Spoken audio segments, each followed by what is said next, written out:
Iran के लोगों को इजरायल की नई चेतावनी, ताबड़तोड़ हमलों में अब तक 600 से ज्यादा लोगों की मौत, जानिए युद्ध की बड़ी बातें। ईरान और इजरायल के बीच तनाव अब जंग में बदल गया है, जिसमें अमेरिका इजरायल का समर्थन कर रहा है। इजरायल ने ईरान पर दर्जनों मिसाइलों से हमला किया, जिसके बाद ईरान ने भी जवाबी कार्रवाई की है। इस बीच इजरायल ने ईरान के 2 गांवों को खाली करने की चेतावनी दी है। खामेनेई ने अमेरिका को हस्तक्षेप न करने की चेतावनी दी है। ईरान इजरायल में अब तनाव जंग में बदल गया है। खुद ईरान के सुप्रीम लीडर अली खामेनेई ने खुलकर बोल दिया है कि अब जंग शुरू हो चुकी है। इस बीच अमेरिका ने भी इजरायल का समर्थन करते हुए ईरान पर हमले की तैयारी कर ली है। ट्रंप की ईरान को धमकी के बीच बुधवार रात इजरायल ने ईरान पर जमकर हमला बोला है। इजरायल ने ईरान पर दर्जनों मिसाइलों से हमला कर दिया। तेहरान में कई धमाके भी सुने गए और कई लोगों के मरने की खबर भी मिली है। ईरान के सीज फायर से इनकार के बाद इजरायल ने अपने हमले और तेज कर दिए हैं। इजरायली रक्षा बल IDF ने कहा है कि उसने ईरानी राजधानी तेहरान पर फिर हमले शुरू कर दिए हैं।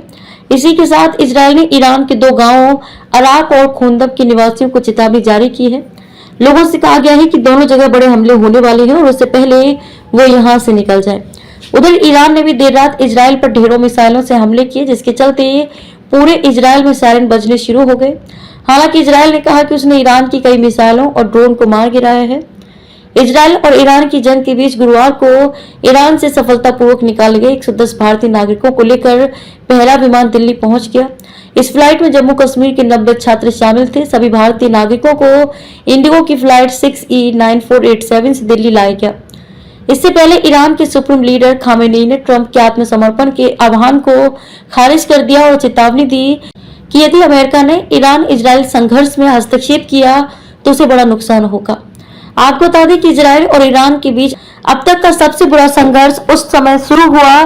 ये कहते हुए ईरान पर हमला बोला कि तेहरान परमाणु हथियार बनाने के बेहद करीब है।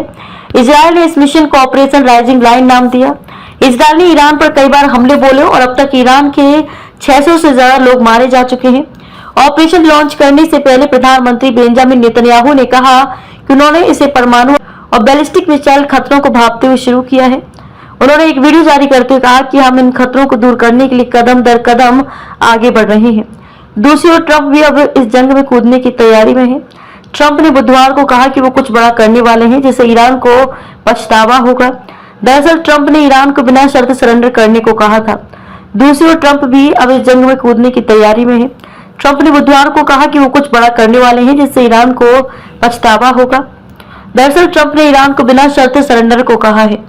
ब्लूमबर्ग की एक रिपोर्ट के अनुसार अमेरिका किसी भी समय ईरान पर हमले की संभावना के लिए तैयारी कर रहा है।